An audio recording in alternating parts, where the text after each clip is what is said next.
Muy buenas tardes. A continuación vamos a hacer un análisis de la obra de Edgar Morán a través del análisis que hace la autora Guadalupe Álvarez Nieto. Vamos a ver 5 puntos de análisis. El primero de ellos va a ser el problema del conocimiento a partir del análisis del autor en el contexto mexicano. El segundo es cuestionar el conocimiento propiamente tal.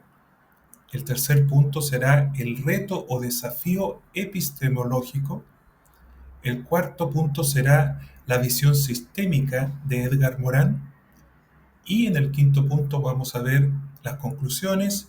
Primero vamos a ver unas conclusiones generales y en segundo lugar conclusiones más específicas en el contexto chileno. Comencemos entonces con el primer punto.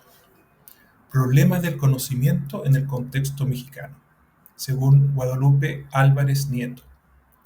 Es importante destacar que este modelo educativo en México actualmente se encuentra en crisis. La figura del maestro como facilitador del aprendizaje o del conocimiento se encuentra cuestionada, es decir, es un agente que diseña y programa actividades de aprendizaje al interior del aula y también se encuentra en cuestionamiento como figura pública. Su preparación profesional poco a poco entra en fase de descrédito. Además, no se ha logrado mejorar los aprendizajes según las pruebas internacionales como la prueba PISA, que lo reflejan claramente. Punto 2. Cuestionamiento del conocimiento.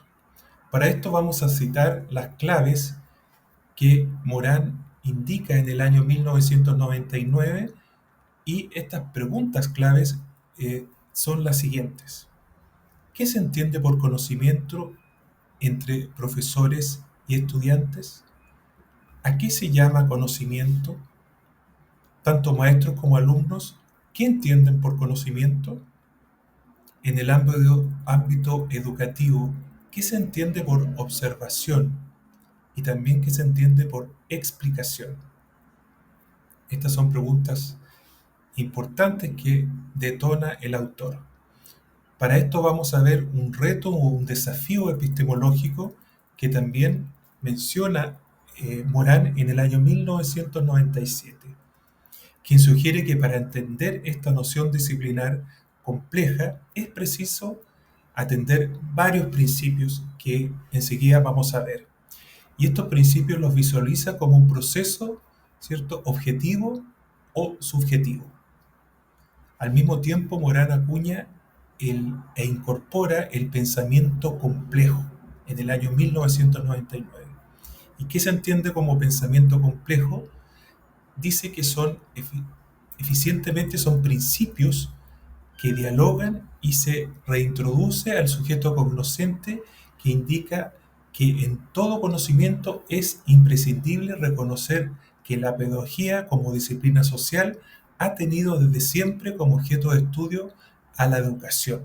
Es decir, la educación es una disciplina social y que hoy se está llamada a establecer un diálogo más puntual con las diferentes disciplinas de las áreas de ciencias sociales.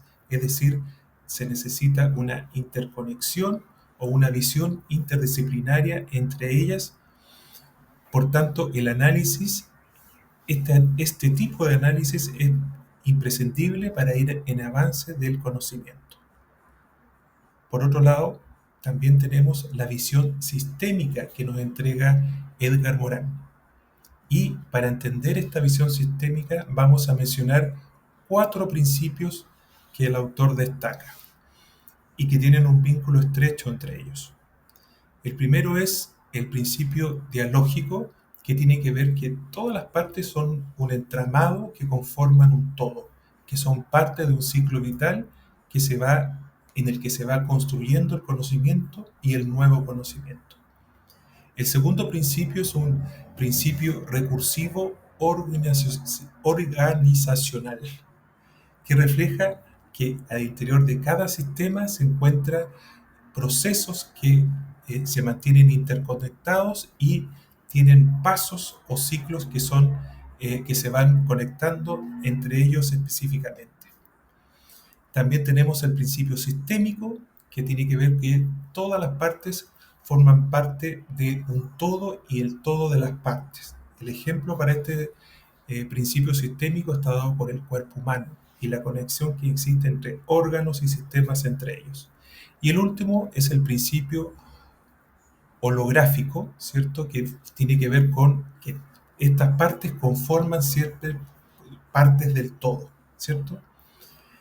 Vamos a ver entonces ciertas conclusiones. A modo general, podríamos decir que la educación tiene que modificar algunos aspectos importantes para entender en el futuro, ¿cierto?, cuáles son las problemáticas que se van a enfrentar, ¿cierto?, a dónde se quiere llegar y cómo se quiere llegar, ¿cierto? Las ciencias y los saberes deben tener una gran estima para integrar a las ciencias humanas en general y también las ciencias especializadas, ¿cierto?, que son más profundas y más específicas, deben reconocer que no son un paradigma absoluto, ¿cierto? Es decir, hay una interconexión entre las ciencias. Y en el contexto chileno, las conclusiones podrían ser que existe, por ejemplo, un vínculo muy estrecho entre estudiantes y alumnos en este proceso de enseñanza-aprendizaje, pero no se está conectado con las actividades curriculares o con metas o objetivos que sean más bien de país, ¿cierto? Hay una disociación entre lo que espera el sistema en general con lo que se produce y se encuentra dentro de cada establecimiento educacional o dentro de cada escuela.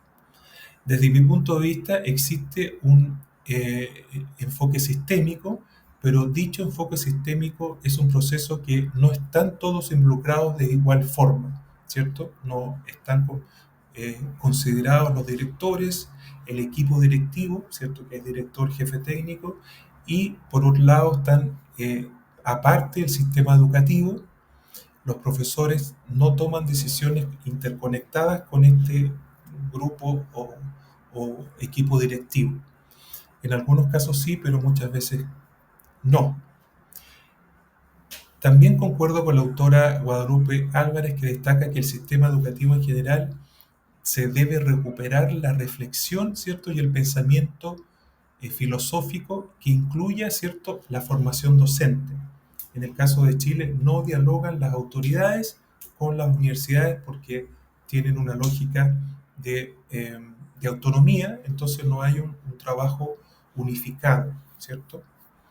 Y finalmente en Chile, si bien tenemos un sistema de evaluación docente que está hace más de 10 años, no ha logrado mejorar el sistema en general, ni tampoco los resultados a nivel nacional.